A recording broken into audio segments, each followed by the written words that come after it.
वो आपस में लड़ाई करते थे हमेशा। लड़ाई करना अच्छी बात है, बुरी बात नहीं करनी चाहिए ना लड़ाई, तो वो हमेशा लड़ाई करते थे। वो किसान अपने बेटों को हमेशा समझाता था कि लड़ाई नहीं करनी, लड़ाई नहीं करनी, फिर भी वो नहीं मानते थे, ठीक है ना, फिर भी नहीं मानते। तो एक दिन किसान ने सोचा कि कैसे इनकी लड़ाई खत्म करी जाए। तो किसान ने कहा अपने एक एक बेटे को बुलाया, है ना, एक एक बेटे को बुला के एक एक लकड़ी दी। तो उस बेटे को कहा कि इस लकड़ी को आप तोड़ो। क्या कहा, एक बेटे को बुलाया और ऐसे कहा इस लकड़ी को आप तोड़ो।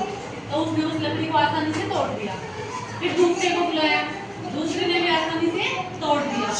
फिर तीसरे को बुलाया, थर्ड बेटे ने भी आसानी से उस लकड़ी को तोड़ दिया। फिर फोर्थ को बुलाया, फोर्थ ने भी उसको इजीली तोड़ दिया, क्योंकि वो एक लकड़ी थी इसलिए तोड़ दिया। फिर किसान ने एक बहुत सारी लकड़ियां दी, एक बंडल दिया लकड़ियों का, है ना। फिर पहले बेटे को वापस बुलाया, फिर बोला कि अब तोड़ो इनको, एक साथ तोड़ो। तो वो एक साथ तोड़ने की कोशिश करे, नहीं टूटी।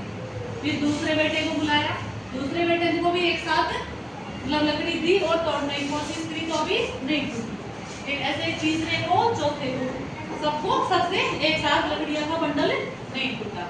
तो फिर किसान ने उनको ये समझाया कि जैसे अलग अलग रहते हैं ना, अलग अलग रहते हैं तो मतलब अपन को कोई भी बिखेर सकता है, कोई भी ऐसे कर सकता है, हमेशा मतलब एक साथ रहना चाहिए, एक साथ रहना चाहिए। इस कहानी से क्या शिक्षा मिलती है, एकता में ही शक्ति है। क्या है, एकता में ही शक्ति है। चलो आप खड़े हो, इधर आओ सामने। आप उस लकड़ी को तोड़, उसमें क्या था, पहले उसको एक लकड़ी दी, उसको तोड़ के दिखाओ, देखिए टूटती है क्या नहीं, करो कोशिश। ये टूट गई ना, ये देखो। अभी तो पूरियों को तोड़ो एक साथ, पूरा बस नहीं टूटा ना। हाँ ये बात है, आप भी कब खड़े हो।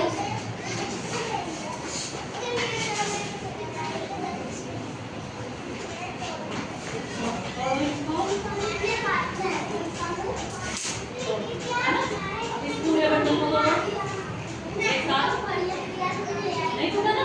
तो मतलब उसमें क्या बताया था कि एक लकड़ी को तो तोड़ सकते हैं, लेकिन जब पूरा बंडल एक साथ रहेगा तो उसको तोड़ नहीं सकते। तो इस कहानी से यही शिक्षा मिलती है। क्या शिक्षा मिलती है कहानी से, बताओ। सबको मिलजुल के रहना चाहिए, एक साथ रहना चाहिए, एकता में ही शक्ति है ना।